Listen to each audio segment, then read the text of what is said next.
Ladies and gentlemen, join me in welcoming our dear Center Director, Dr. Mahalaya V. Ravago, for her welcome remarks. Ma'am. Good afternoon, everyone, to our distinguished speaker, Mr. John Arnold Siena, Deputy Director for Program and Development of the Southeast Asian Ministers of Education Organization Secretariat, or SEAMEO Secretariat for short, or even shorter, SEAMES. Of course, to our partners and colleagues in education, both online and here on site, our officials and colleagues here at INNOTECH, and to all participants, even future participants, as we are streamed online. Again, good afternoon, magandang hapon. I'd like to take this opportunity this afternoon, since our speaker is from the SEAMEO Secretariat, allow me to briefly reintroduce INNOTECH and explain how we are connected to the wider SEAMEO network.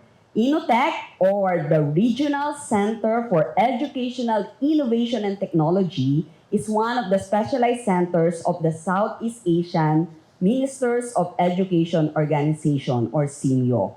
Established in 1965, SEAMEO is a regional intergovernmental organization that promotes cooperation among Southeast Asian countries in the areas of education, science, and culture. Its highest policy-making body is the SEAMEO Council, which is composed of the Ministers of Education from the 11 member countries of Southeast Asia. The SEAMEO Secretariat serves as the executive arm of the organization and it's based in Bangkok, Thailand. The Philippines is currently represented in the SEAMEO Council by the Department of Education Secretary Sani Angara, who also served as the immediate past president of the SEAMEO Council. So if you recall, in the 1960s, we only have one education agency, and that is the Department of Education, Culture, and Sports. When the Philippines focalized the department into Department of Education, CHED, and TESDA, the representation of the Philippines before SEAMEO was left with the Department of Education. So the government of the Philippines recognizes INNOTECH as an international organization and is hosted through a memorandum of agreement with the University of the Philippines, which provides the site to the center's premises. The Department of Foreign Affairs, in turn, oversees the country's hosting arrangement and administers the International Commitment Fund, which finances INNOTECH's operation. So I mentioned this because this reminds us that INNOTECH's work is never done in isolation. We are connected to a network that values cooperation, shared learning, and a common commitment to improving education systems across Southeast Asia. In many ways, this seminar series reflects that same spirit. It gives us the opportunity to learn from one another and to draw from the region's collective experience in responding to emerging educational challenges. Over the years, SEAMEO has provided leadership and valuable support to INNOTECH as we continue pursuing our vision of empowering learners to become the change makers of tomorrow. This partnership reflects a shared commitment to innovation, to stronger education systems, and to ensuring that both teachers and learners are prepared for a rapidly changing world. This is why we are especially pleased to hear from Mr. John Siena today. His presence reflects the continuing value of regional exchange and collaboration. He will share with us initiatives related to empowering teachers in an evolving educational landscape. May this session also remind us that meaningful solutions are strengthened through partnership. Through engagements such as this, we continue to strengthen regional solidarity and drive innovation in education. Again, good afternoon, and let's have an engaging afternoon. Ladies and gentlemen, it is my distinct honor to present our guest speaker, Mr. John Arnold S. Siena, the Deputy Director for Program Development, SEAMEO Secretariat. Thank you very much, Attorney Chris, for that very generous introduction. It's intimidating. I have a mixed feelings about accepting this assignment by Dr. Mahara Bago. I know that this is very challenging given the roster of speakers that have come and delivered their talk in this SEAMEO INNOTECH webinar series. But regardless, we have to always go forward and do the task anyways, right? I would like to welcome and greet our participants both in person and online to this lecture. Do you call this lecture? To this talk as part of the INNOTECH webinar series.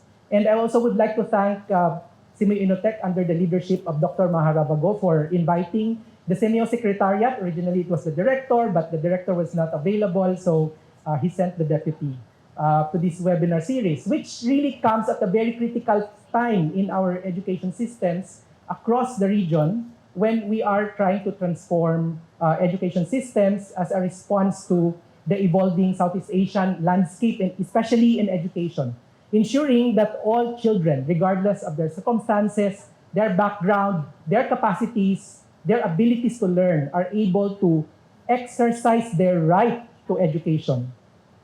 Right? So we are looking at this education access as a matter of right, to develop their skills that will enable them to participate meaningfully in nation building and to sustain a more and to secure a more sustainable present and future. So again, it's my great honor to be part of the roster of great speakers. Thank you very much. So the presentation will focus more on a topic that is very close to my heart, which is teacher professional development. And I think it was pointed out by Attorney Chris that I used to be with the National Educators Academy of the Philippines doing my my little contribution to improving teacher professional development as well as school heads development, right? School heads leadership development. But I will zero in on, to a certain extent, on this idea of collaborative teacher learning or collaborative practice, because this is one of the areas that we see great potential in improving teacher professional development and supporting the growth and learning of our teachers. Why is this important that we provide this support and continuing opportunities for our teachers to learn and to grow in the profession? Precisely because, again, as mentioned by Attorney Chris, again, we are facing a lot of challenges and developments in the area of emerging technologies, in the area of equity, in the area of climate change, and so on. So all these impinge on how we respond, how education systems respond to all these challenges. Also recognizing that, again, when it comes to education transformations, we recognize that the teachers play a very important role. They remain to be important and powerful drivers of student learning. So we are framing teacher professional development not just as an activity, something that will give us certificates and file them in our collection of certificates so that eventually we will be able to submit them for promotion or for some incentives. But we are framing this as well as a strategic investment, right, in order to achieve our national ambition. So in this talk, I will explore the evolving demands on teachers, also the need for effective, scalable, and context-responsive teacher professional development, and the importance of collaborative practice as a core element of teacher growth. And perhaps I can also look into some of the reasons why collaborative practice is not really thriving, is not really well-formed in our schools, in our education system. So again, I am a deputy director for program and development at the SEAMEO Secretariat. So the things that I will share with you here, the insights and the information, will come from regional engagements, regional evidence, and cross-country learning within Southeast Asia and even beyond Southeast Asia. Okay, so as I proceed with my presentation, I would like to invite our participants to reflect on your own school practices, on your own school context, and also try to connect whether there are insights here that can be applied or can be useful to your own education system or to your own school system.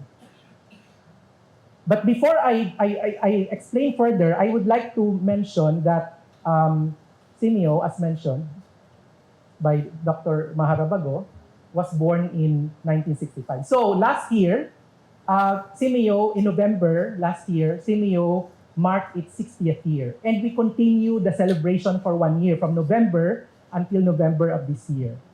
So this is a milestone that reflects enduring regional cooperation and shared commitment to uplift and advance education, science, and culture across Southeast Asia. For 6 decades, SEAMEO has served as a platform that brings together ministries, institutions, educators, other key stakeholders across the region to respond collectively to both challenges and opportunities. Again, education solutions can only be effective if we collaborate and work together.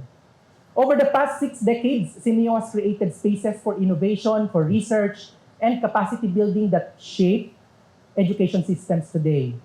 Our regional centers, 26 centers and network, spread across the 10 member countries except Timor-Leste. The various flagship programs, collaborative initiatives have allowed countries to learn from one another and build solutions that are contextually grounded and also regionally responsive. The strength of SEAMEO lies in its ability to foster dialogue and regional solidarity, ensuring that no country works in isolation when addressing complex educational issues. This shared commitment remains essential as Southeast Asia faces increasingly interconnected challenges. So we move from this celebration of 60 years of collaboration to taking a closer look at the reality shaping the region today, its strengths, its contradictions, and why they matter for teacher professional development. Okay, so we characterize Southeast Asia as a region of paradox, right? Southeast Asia is experiencing tremendous economic dynamism, rapid growth, expanding markets, increasing global influence. So as you can see, our population of 700 million serves as a major global market and also a vital labor force, as well as a central hub for international trade and investment. And we also take pride that around 9.5% of global trade is in Southeast Asia, and we have attracted a substantial amount of foreign direct investment. So, however, alongside this momentum, we also see persistent challenges in the overall performance of education systems. So as you can see here, okay, I will try the latest technology from INNOTECH, how this works. Oops, okay. So our education system is not able to keep up with this economic boom.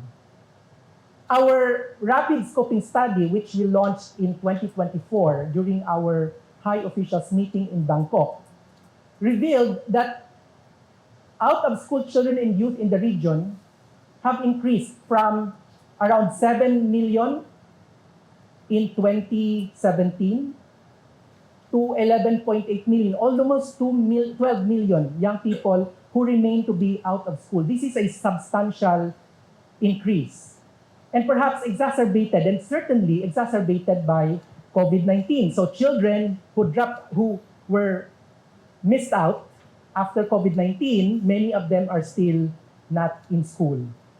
And certainly, many of these children don't have the skills, much less the foundational skills in order to, foundational learning skills such as numeracy and literacy to be able to acquire higher level skills and be productive and contribute to nation building, to society.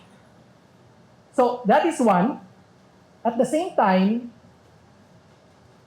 we ask children who are in school, we ask the question, as to whether they are also learning. So we have this 11.8 million, and we have this reality of 1 in 2 grade 5 students who cannot read simple text and do simple mathematical operations. And even in in 2024, we have seen that the trend in reading is still the same. So children, this is across Southeast Asia, so children who cannot read in 2019, when we tested the cohort in 2024, it's still in the same level.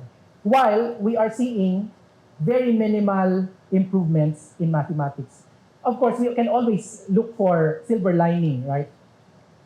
But significantly, what this means is that if our educational system is lagging behind the economic boom, then we risk missing the full benefit of its demographic and economic advantages, right? So how do we make sure that this economic boom will be sustained?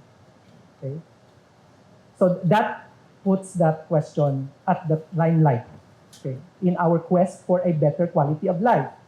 So while the region is thriving economically, the question is, how do we ensure our education systems rise to meet this moment?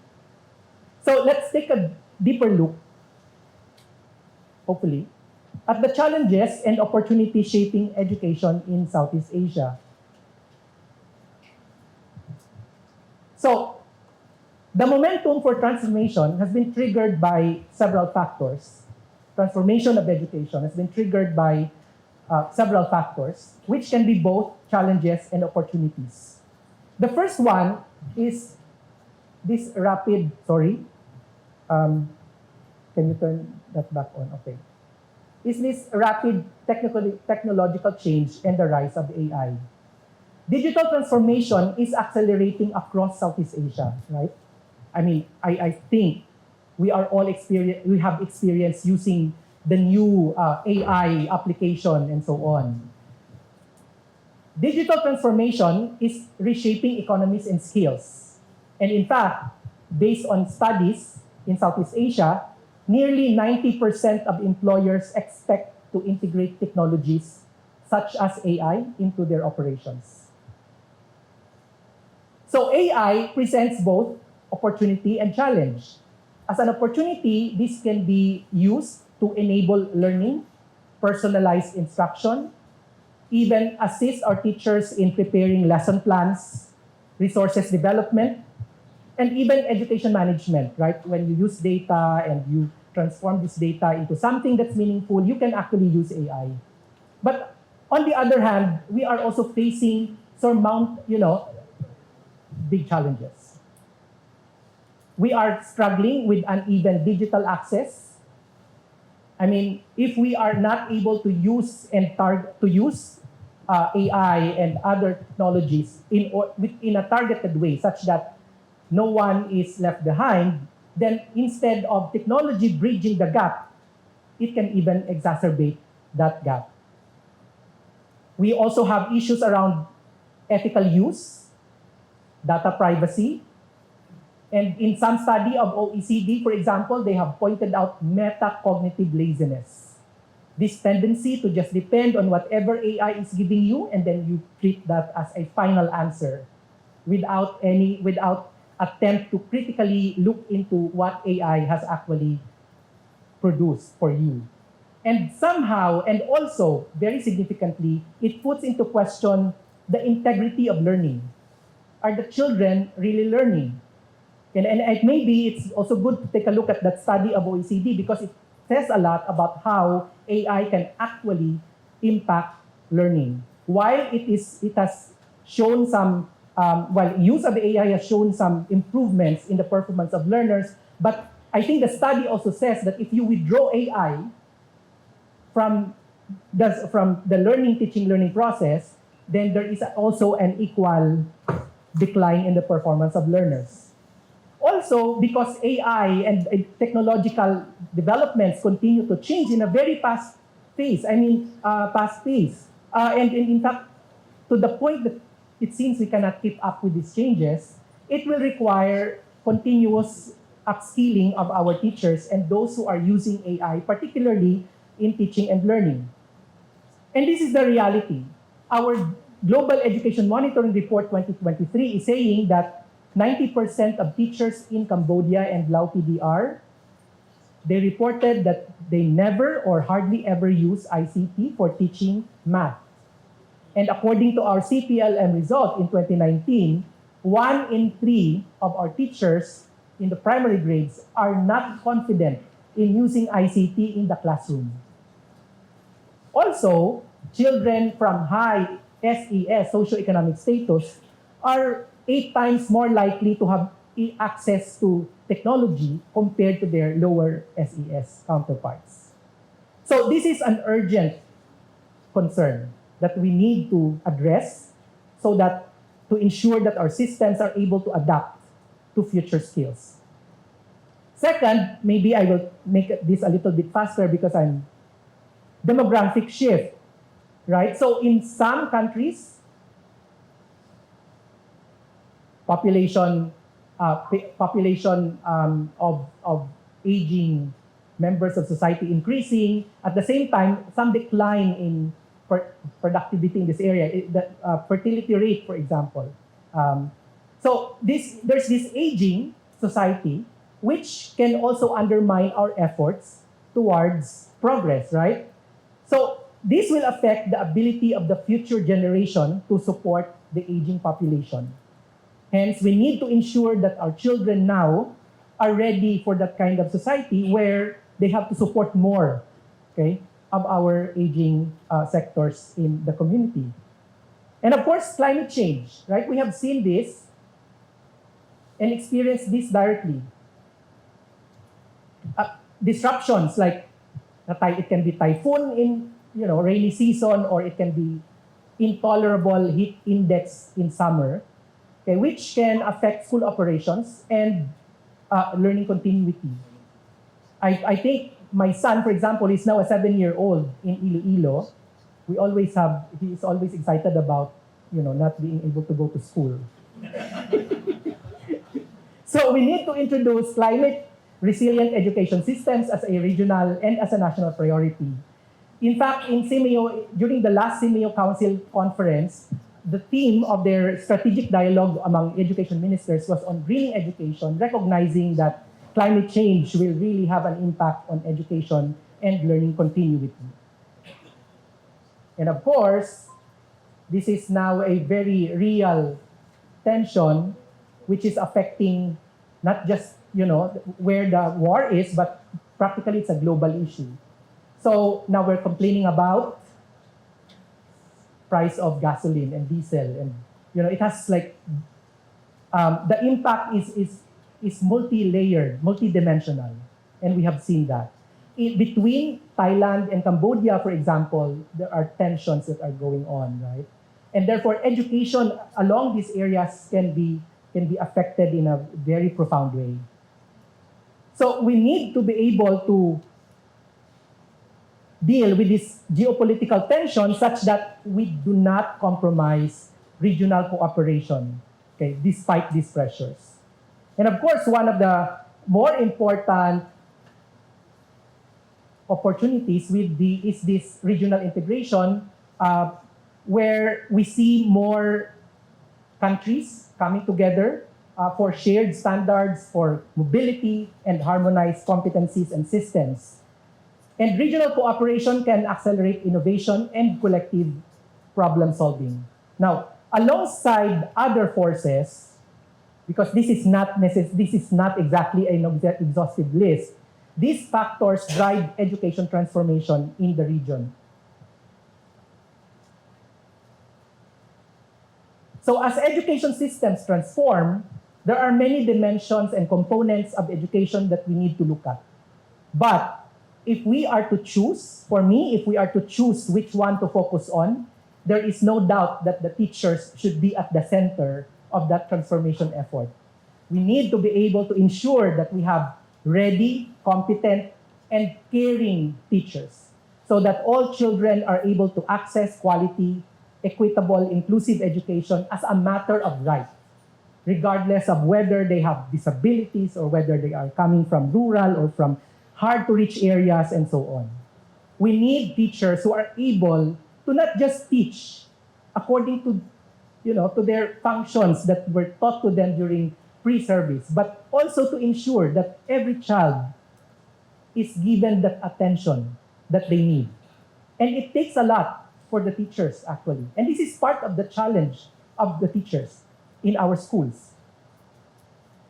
So this is the central truth of our education systems, right? The quality of education is directly tied to the quality of our teachers. No reform, no technology, no policy can outperform the capacity of the educators implementing them on the ground. Decades of global research consistently show that teachers have the strongest in-school influence on student learning. Right? In Southeast Asia, where diversity of context and learning needs is vast, this influence becomes even more critical. And with the rise of AI, and Dr. Mahara Bagod reminded me today to mention AI, increasing mobility, demographic shifts, climate change disruptions, and widening inequalities, teachers are facing new demands every year. So therefore, strengthening their capability and their capacity is the foundation for system resilience and learner readiness. So investing in teachers produces multiplier effects through improved pedagogy, more engaged learners, improved assessment practices, and stronger school culture. And we have seen that in countries where they have sustained investments in teacher learning show better outcomes over time, even when resources are limited. Now, no doubt, countries in Southeast Asia have put in place policies and systems to advance TPD as a critical component of their reforms in education.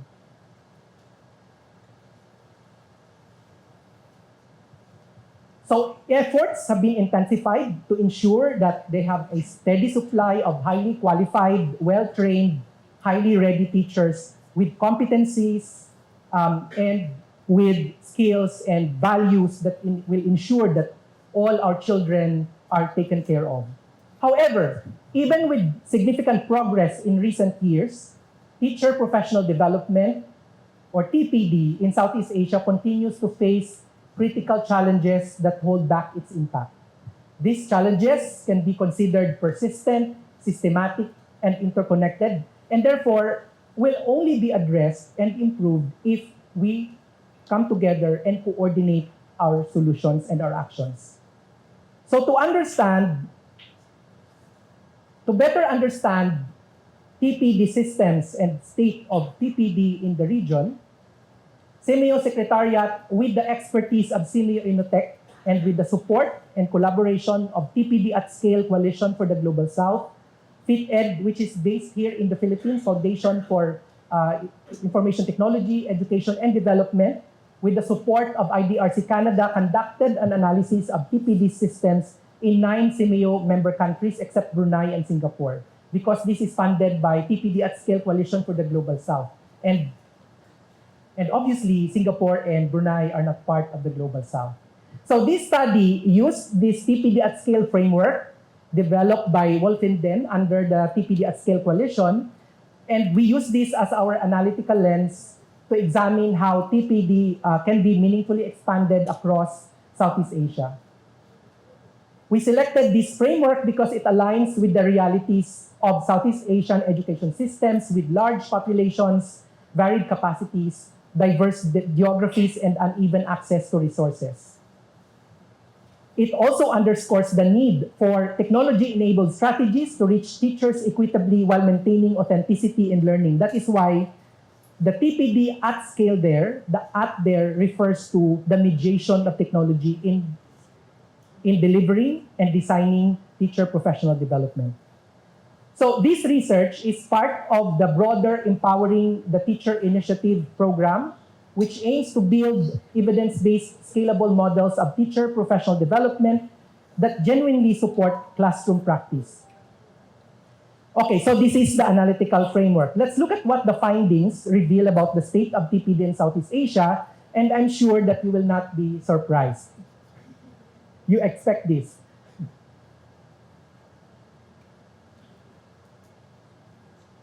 So, this slide summarizes the major insights that emerged from the regional study conducted by SEAMEO in partnership with TPD at Scale Coalition.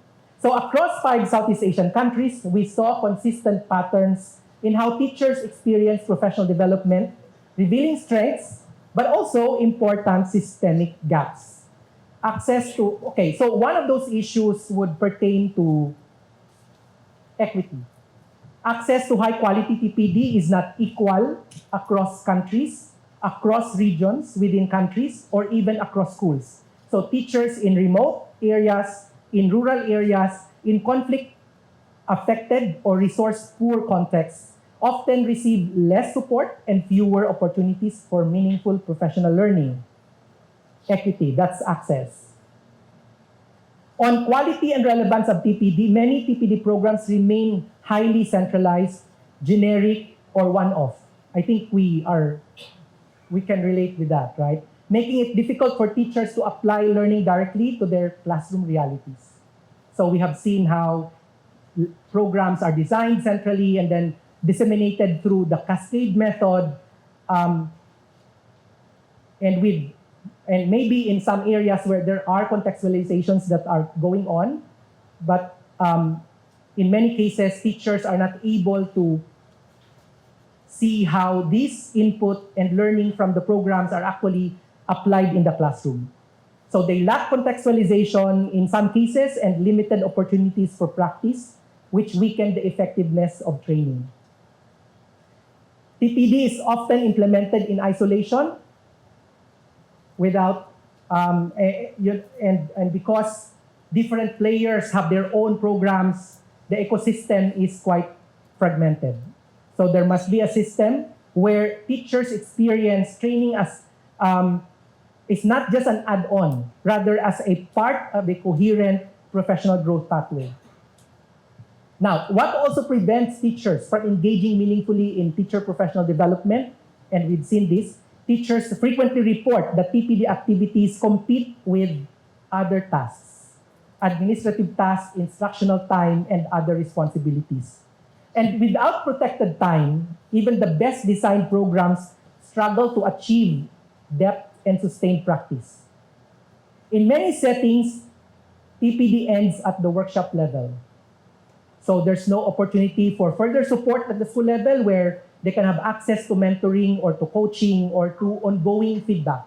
Once they go back from the training, maybe they will experiment in the application of what they have learned, and once they don't see any kind of support or some kind of feedback or mentoring or some expertise that can access to further apply and improve their practices in the classroom, what's the fallback?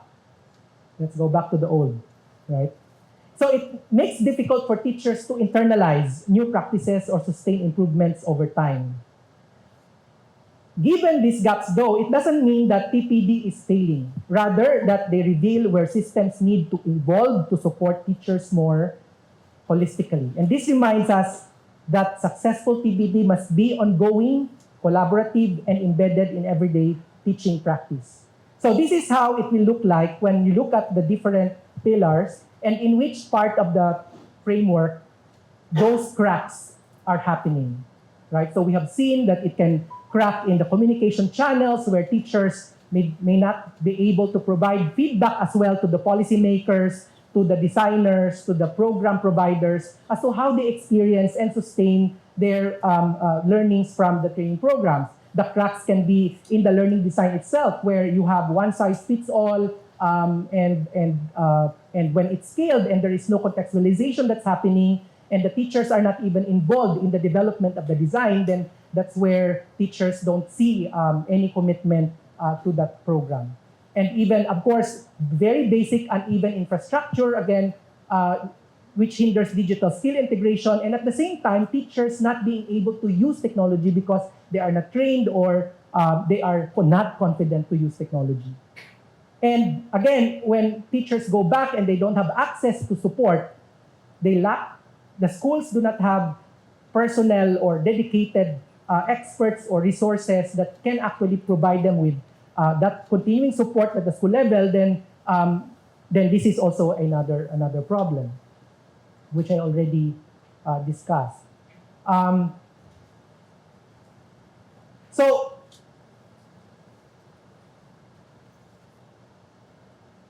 how do we then so to respond to these gaps, and because you can see that those pillars are actually interrelated, right? And because of these gaps, because these gaps are not isolated, they intersect and reinforce one another. So therefore, a rigid learning design without support or a digital delivery without infrastructure creates bottlenecks that systematically limit TPD effectiveness. So that's the study that we did. Now, I would like to zero in again on collaborative learning, but really looking also broadly at effective TPD. And World Bank conducted this study on fixing the foundation, teacher professional development in East Asia and the Pacific, authored by one of the authors was one of our trainers during the policy research workshop in Bangkok, Mary Breeding. She was part of the team that developed that research, and she also developed a policy brief. And in that study, they identified the 4 C's or the 4 characteristics of effective TPD, and they came up with this 4, right?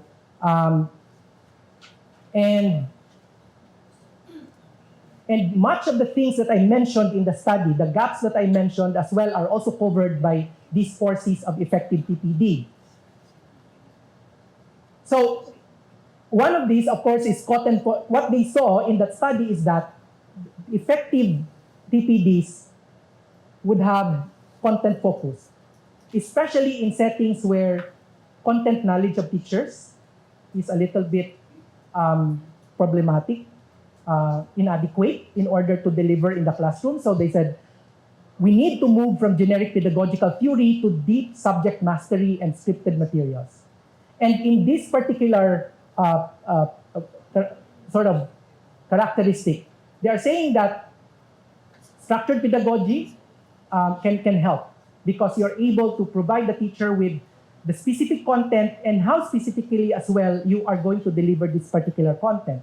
They also look at collegial practice, which I will later on delve more because this is one of the most important features of effective TPD that will sustain teachers' professional learning and growth at the school level. Connected very closely to that is, of course, continued support at the school level and whether those TPD opportunities are actually tied to certain incentives. When we talk of incentives, we don't mean that every training there is a rise in salary, or we need to be able to make a system develop a system where teacher professional development that actually results in better learning outcomes or better pedagogical practice, better learning outcomes, then it has to be tied to career incentives, right? Now, what they saw as well is that in most of the countries like Singapore or Shanghai or Hong Kong, for instance, those systems that have effective TPD are able to use these features of effective TPD in their programs. So the red ones are these countries. The red ones are these countries that have effective TPD. So they have more content focus. They practice. They adopt collegial practice and promote collegial practice in their systems. They provide continuing support and tie teacher professional development with career incentives. Whereas, in contrast, in countries in East Asia and Pacific, including the Philippines, it is observed that content focus, collegial practice, continued support, career incentives are quite wanting in some sense, right? So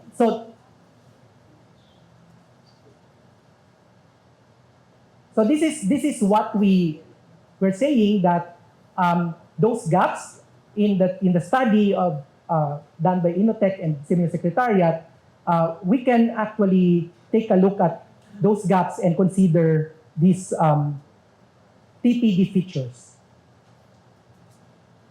So one of the things that I really want to zero in is on collegial practice, right? So before we move into collaborative practice, it is important that we pause to something more foundational, which is collegiality in the schools.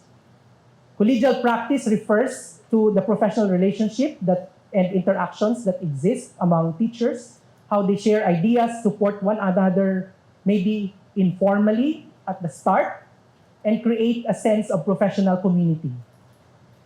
So in the beginning, in the collegial practice, may begin with informal interactions, no structure yet focused on improvements and maybe not yet driven by evidence, but they are precursors to more collaboration. Across Southeast Asia, collegial practice is often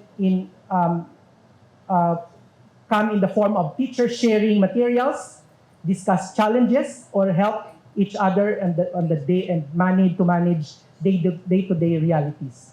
This is valuable because collegiality builds trust. Okay? And this is a prerequisite for deeper form of collaborative professional learning. So let me, now this is important because this is also highlighted by the World Summit on Teachers in 2025, pushing for TPD reform, right?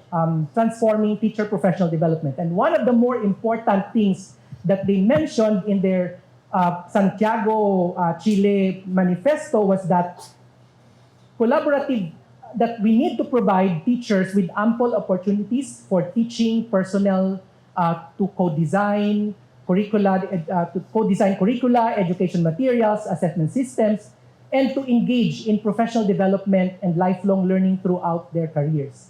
They emphasize that teaching must transition from an isolated act to a sustained collaborative endeavor, right? So it's a major recommendation that we need to maybe take seriously, prioritizing collaborative, practice-based, school-embedded teacher learning, recognizing its proven role in improving teacher quality worldwide.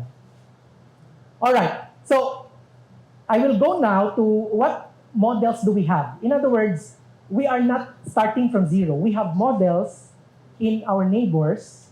Maybe Singapore is too much of a model, and maybe Japan. But the principle is the same. How do we harvest and harness what we already have in the region? In Singapore, this manifestation of collaboration come in the form of professional learning communities, their learning teams in schools, where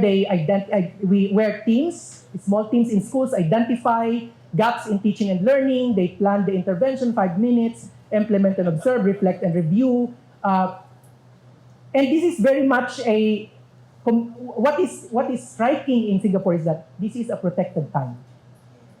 They really provide time, and this is strictly enforced. Otherwise, the school heads will be accountable for not being able to provide this time for the teachers.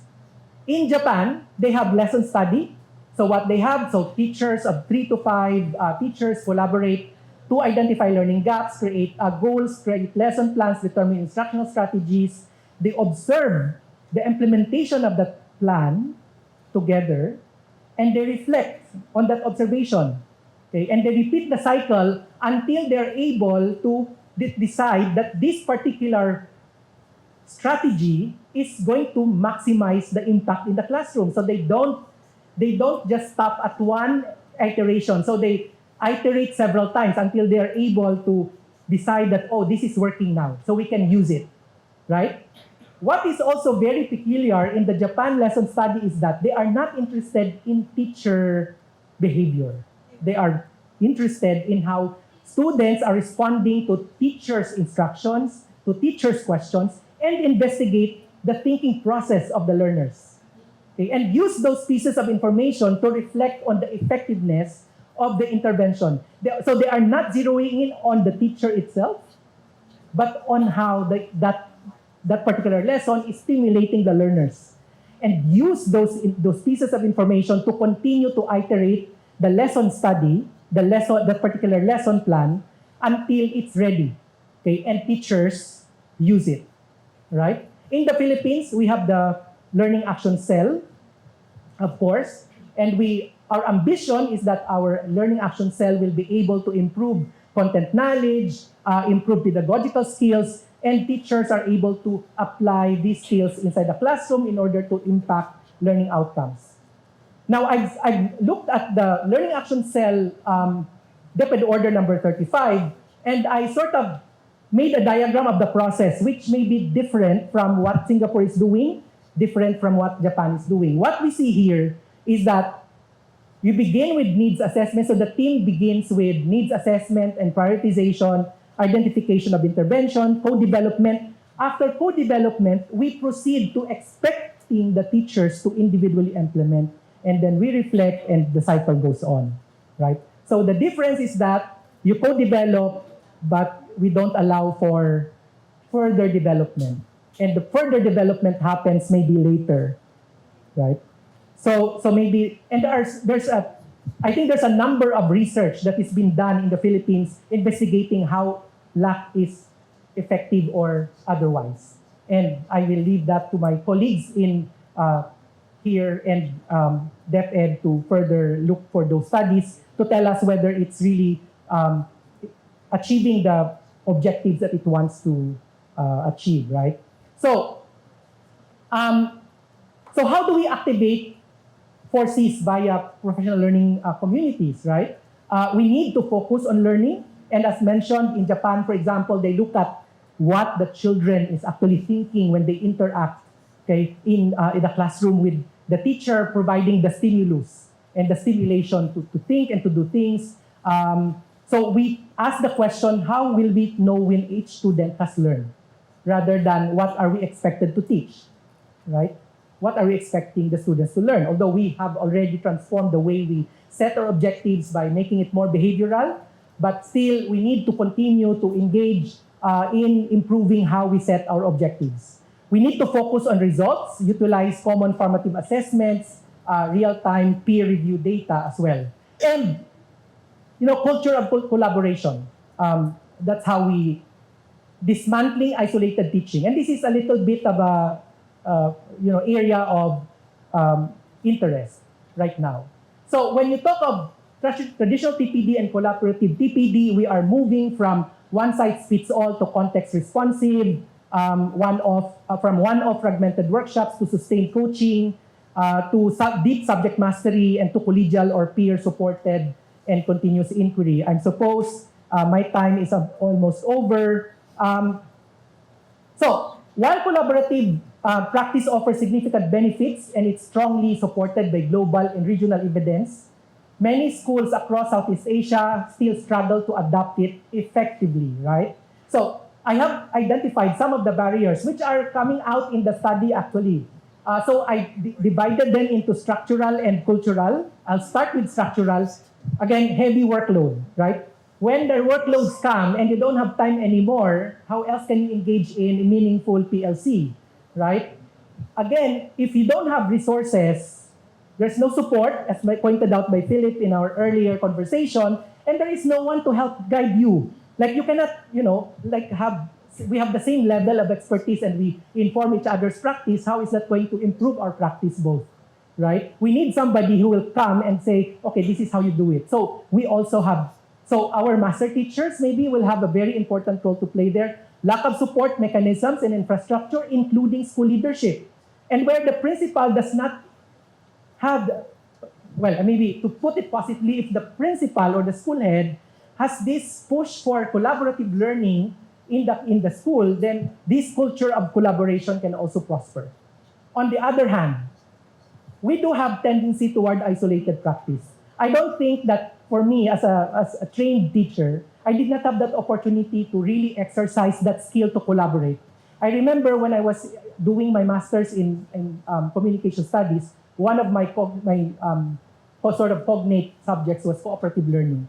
One of the principles, fundamental principles in cooperative learning is that we are not born cooperative. We were born alone, so we don't cooperate right away. We need to develop that skill to cooperate. And I think this is also true, right? And this tendency to isolate ourselves, especially in professional practice, is like a natural tendency.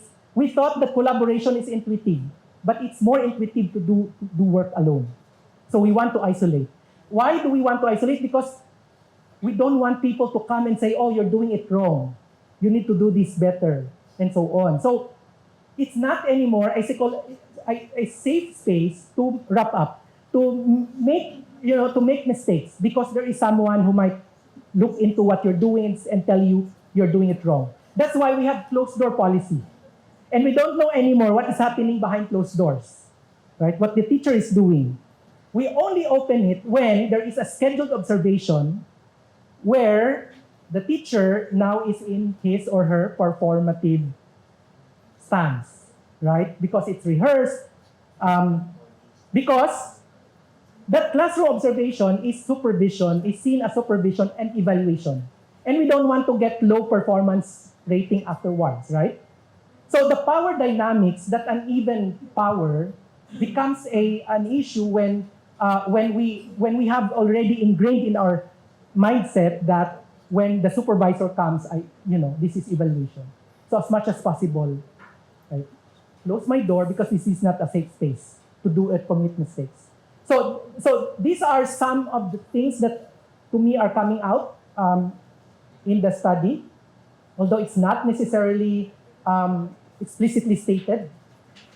So now, therefore, I'm wrapping up. The core challenge is how do we then balance policy ambition and classroom reality? So we are pushing for reforms, right? Curriculum changes, AI integration, assessment, modernization, strengthen foundational learning.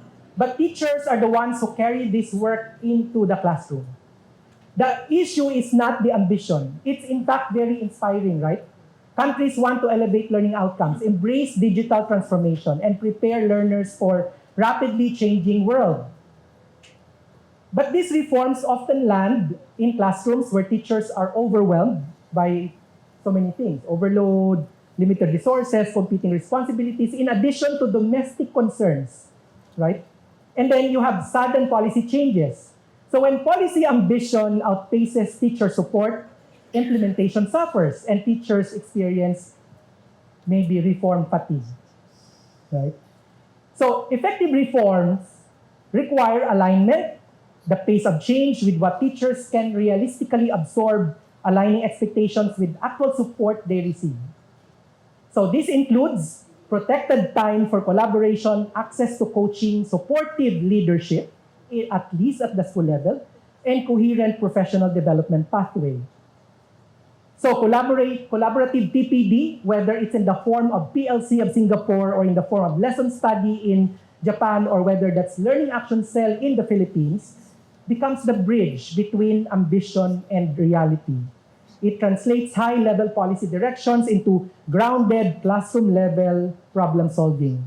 Because when teachers work together to interpret reforms, adapt materials, and test strategies, the system's aspirations become more achievable. So one of the clearest lessons from the TPD scale is this: reforms succeed when teachers have voice, they have part in the development of the program, agency, and collective space where they have safety.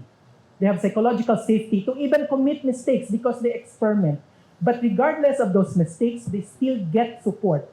They still get opportunities to continue to improve their teaching practice. So we need to balance ambition with reality, meaning that we recognize teachers as co-designers of reform and not passive recipients. So, okay, so way forward. I've already mentioned them. Customized learning design, build responsive, protect collaborative time, and then even starting collaborative practice at the pre-service. We cannot force overnight teachers. We cannot expect teachers overnight. So we train them to be collaborative and they become collaborative. It's a long process. I tell you, I tried this in the school where I used to teach. I asked my co-teachers to come to my classroom and observe how I implement collaborative learning. No one came, right? And even students, when you teach them cooperative learning, you have to spend time to train them how to be cooperative and collaborative in order to learn together, because they will still continue to learn in isolation. And I think that in extension, our teachers, because of, habit, they continue to practice in isolation. So, but what I'm seeing is that there are actually a lot of pockets of best practices that can be found in the country or in the region. What we need to do is to find where these best practices are, okay, and build from there. So we build from strength. Rather than ruminate on our deficiencies and the problems and so on, can we find some gems, some best practices on collaborative practice, on collaborative learning across the country, across the region, and build and use these as lessons that we can maybe scale, okay, and apply in other contexts, right?